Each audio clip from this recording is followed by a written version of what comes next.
Smoky joins us now, and Garrett has the story on Brian Ferentz, Iowa offensive coordinator, has several benchmarks. He signed an amended contract, $850,000 for 2023 from Brett McMurphy here, with financial incentives based on designated performance objectives. Average at least 25 points a game and minimum of 7 wins, including bowl. If met, contract returns to prior 2-year rolling deal. So while Kirk Ferentz was not making any staff changes, this is a message, I guess, to his son that and to the rest of the staff that they've got to start scoring some more points, because that was atrocious on offense a year ago. Objectives, like goals, averaging 25 points a game, that would be a massive difference than a year ago. I'm almost double for the first part of the season. So if he reaches them, it kicks into a 2-year deal. So what if he doesn't? Then I think they have to review it at that time, and I think Kirk Ferentz's "you're not firing any of my family" thing probably runs out, because they've got to start. They've got an excellent defense. They've got to start scoring. They can't, especially now the way the Big Ten is about to expand, and you're adding a Lincoln Riley team and a Chip Kelly team in there. I don't care how good your defense is, you're not going to beat them regularly if you're only scoring 13 points a game. Yeah, I think this is pretty embarrassing for all involved, honestly. I mean, just the fact that it's still dragging out, and now you're having to put special, terminology in the contract. I mean, I realize that that's in most contracts of you do this, you get this, you do that, you get this. But this isn't because like this is a brand new start and they're hoping that, well, yeah, if you just, do this, then you're going to be, this is like, no, we have to have some barriers in place to make it look like we're actually paying attention to what you're doing is what it feels like. Or we have to have like some guardrails in place so that the fans don't feel like you're just unchecked doing whatever you want to, no matter the result, because that's kind of how it feels when you watch that offense. Is like, how does this person have a job, and how good would they be if this offense was even a little bit, up to snuff? But yeah, that defense is fantastic, and I don't see anything wrong with, putting in some terminology to apply a little bit of pressure. It's all, very strange, quite frankly, but that's the situation that they created for themselves. That's what Kirk Ferentz created by hiring his son and putting him in that position. So yeah, I mean, I would anticipate a big step up for the Iowa offense, and if not, then they've now got an out, at least to say, like, look, he's not meeting the goals. Like, you gotta go a different direction. He's not scoring this many. So there's at least a little bit there to, if you're an Iowa fan, give you some hope that, okay, if it's anything like last year, then this gives us the green light to hopefully move on from here. But yeah, it's should have had to have come to this probably, right? Should have just already kind of been established. But that's the situation you're dealing with. Is this not just, Craig, you mentioned it's embarrassing. I agree. Is this kicking the can down the road?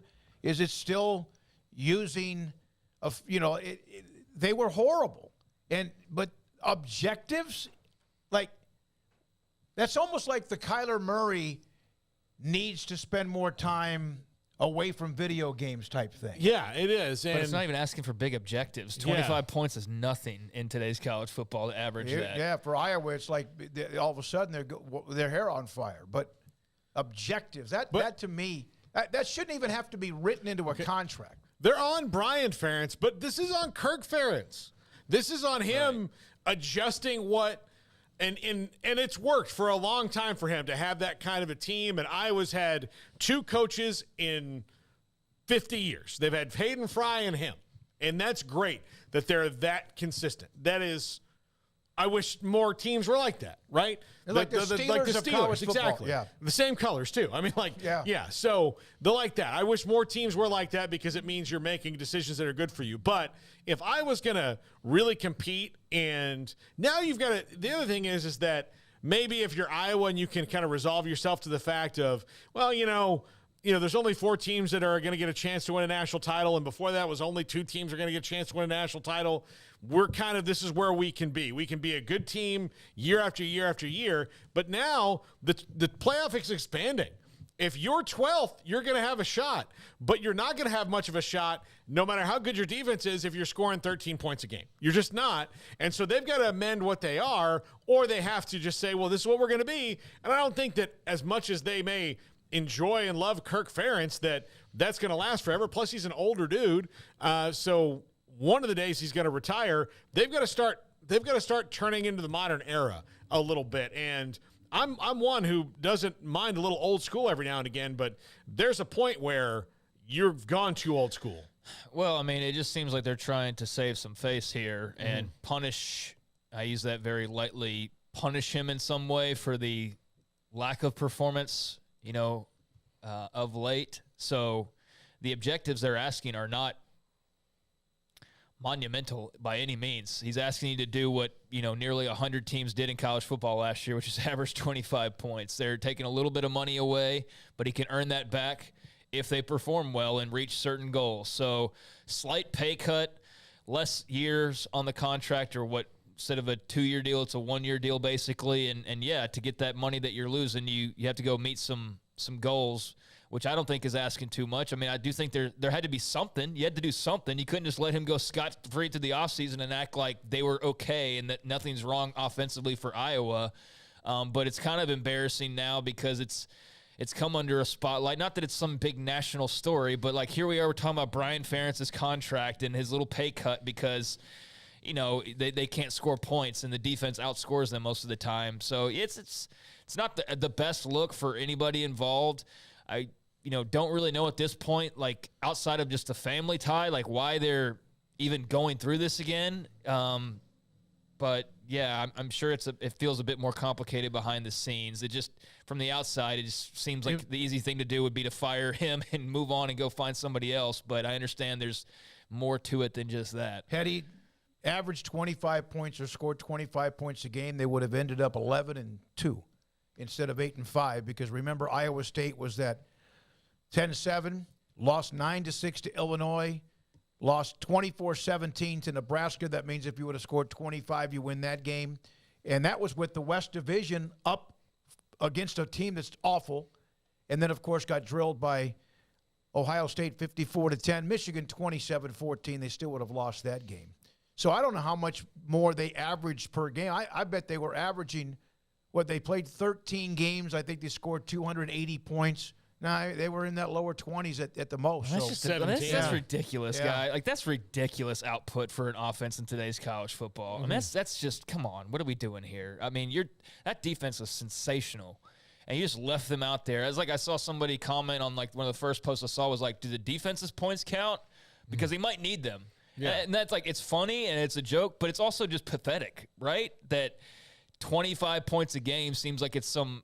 And it's not. It doesn't really seem like that high of a bar. But given their offense last year, it kind of like, will they reach that most of the time? I don't know. I don't did not even average 18 points a game.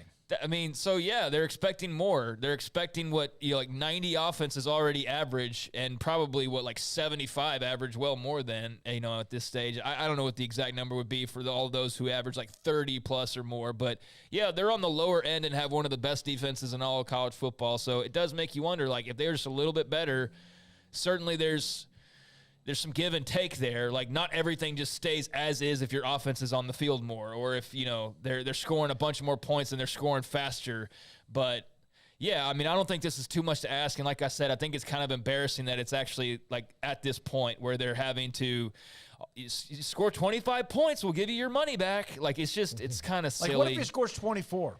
Then at least they have a reason to fire him, I guess. That's outside, that dad can't say, well, no. Look, he didn't even reach 25 points. But yeah, I think it kind of sucks for everybody involved, but most of all for Iowa fans. Remember when Art Briles and Baylor back in 2010, and then Phil Bennett was hired, I think, 2011? There were times they scored as many as they wanted. I mean, very rarely did anyone kind of shut them down, and it was the opposite. You wondered how good could Baylor be? And then in 2010, they were 7-6, made their first bowl game in 16 or 17 years. And then they had the RG3 10-3 team. But remember, it's the opposite. Their offense was incredibly dynamic, and you wondered how good could they be? How much better could they be if they just got to stop a half? Yeah. What would their record have been if they could have just had maybe forced a punt or created a turnover or stopped somebody on downs once a half? It would have. Yeah, I mean, we thought that way. Well, that's how you keep the goal reasonable, right? asking him, and look, it would probably be unreasonable to say, if instead of that 25 points, if they said 31, because that would be 2 more touchdowns a game. But if you score 1 touchdown a game, you're 11-2, and in the last week, you're not wondering what the tiebreaker is to get you into the Big 12 title game or the Big 10 title game. You're in the Big 10 title game. You're in it. That's it. You're playing Michigan, and that's it. You're in there, and you've got the shot at that to maybe beat them. You only lost them by 2 touchdowns before. Styles are kind of similar in that you both kind of smash it out. You could maybe win that game. You never know. But you got to just one more. They're 17 points or 25 is a touchdown and a 2-point conversion over what they did. I don't think that's unreasonable, and it should be a lot better than that. Like Craig said many times in today's college football, 25 points a game should be your bad season. That should be like, man, we gotta get to 31. Like, we just have to do that because that's how teams score. And the way that teams are very comfortable now running the hurry up, even if they're not necessarily a hurry up team, everybody works on it. It's part of everybody's offense. You can score really quickly now. It wasn't a part of football when Kirk Ferentz started coaching, and that's something you got to adjust to. Iowa's not asking a lot. They've also given themselves an out. So there's that. And I think that's going to be good for them. They got Cade McNamara coming in. So, that should be an upgrade from Spencer Petras and, what we saw last year. But, yeah, I don't think they're asking for a lot. I think they gave themselves an out, like I said. So, Iowa fans just have to remain patient. And, if he is suddenly scoring 25 points a game, then – like we pointed out, they're probably competing for the Big Ten championship, in a much more convincing way than if they were just going by defensive prowess. I mean, if they can have a more balanced attack, then it's not like they're not a bad team. Like, we've established that. It's the offense is dreadful. So if they can get some improvement there, then it'd be amazing to see what they could potentially do, but. Yeah, at least there's, for Iowa fans, at least a sign on the wall that if you're having to watch that dreadful offense again this year, scrape to muster 21 points, well, at least know that you probably won't have to worry about it too much longer. Like, those low scores will actually be beneficial that, hey, that's another sign or a step forward, us getting a new offensive coordinator eventually, because he's not going to meet this average of 25 points. But there were 3 teams in the West, by the way, and this is on Iowa's offense, but 3 teams in the West that gave up about the same amount of points. Illinois, of course, was stingy, 166. Iowa, 173, and then Minnesota, 180. But Iowa scored 230 points. Illinois scored 85 more over, again, that's about a touchdown a game. And Minnesota scored 137 more points a game. And then they had a better record. Well, no, they were 9-4, and Illinois was 8-5. But imagine if they could have put up half of those. Like, again, just another 10-7, 9-6 alone. The 24-17, they really were out of that game for most of the game, came back and, of course, almost won. But just anything. And, of course, the other offense that struggled and really struggled this year because of it was a team they played and lost 10-7 in what they did with Matt Campbell in Iowa State. Man, is that what's worse? Kyler Murray's contract getting out of this one? Kyler Murray? Kyler Murray. Yeah. I mean, This is the pretty Kyler cut Murray. and dry, guys. Yeah. Hey, average this amount of points or you're probably getting fired, and we'll have more of a reason to because now we've changed the contract to say this is the bare minimum, and it's not really that hard to accomplish if you're a functional football coach because now you've got a big transfer quarterback. You've got the onus on you now that you need to meet like the bare average of college football, and you have a great defense that gets the ball back for you and gives you opportunities, and you're just going to have to find a way to be better on offense. And given how much time they've had to do that, it's not asking a whole lot. So, yeah, go and fix that offense and get it straight, or Brian Ferentz is going to be out of there. And that's pretty simple. So if I'm an Iowa fan, I'm kind of embarrassed by just the fact that this is what it is, but also thankful that, hey, at least there's a bar that needs to be reached.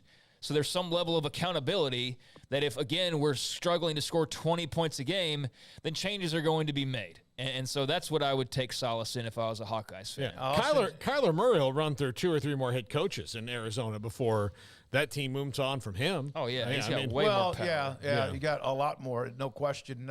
And some asking about why not hire a special assistant to Kirk Ferentz for the offense. And again, there's a lot of these analysts that are out there. You might be able to have an analyst on staff who help you dramatically. You can only do so much, because I never did get a chance to ask Aranda or Mac that question about what can the analyst roles be on game day.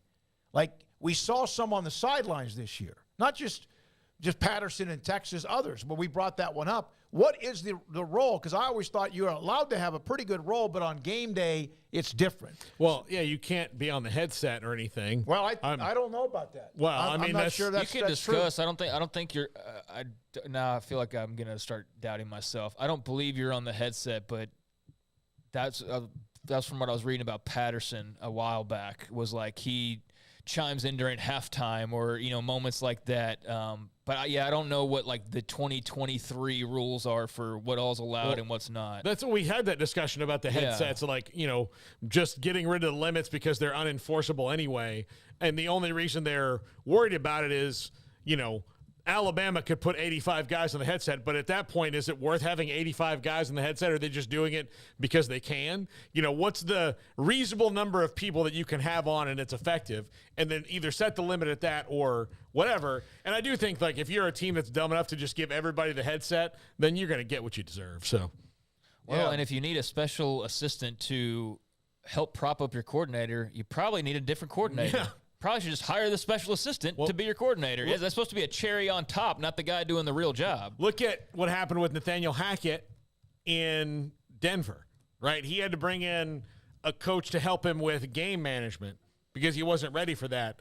And basically, if you're the head coach and you have to hire, like even your first year, you have to hire somebody who's helping you with game management, you've pretty much told the owners of the Broncos, I don't know, I'm not ready for this yet. Yeah. I mean, that's what you told them.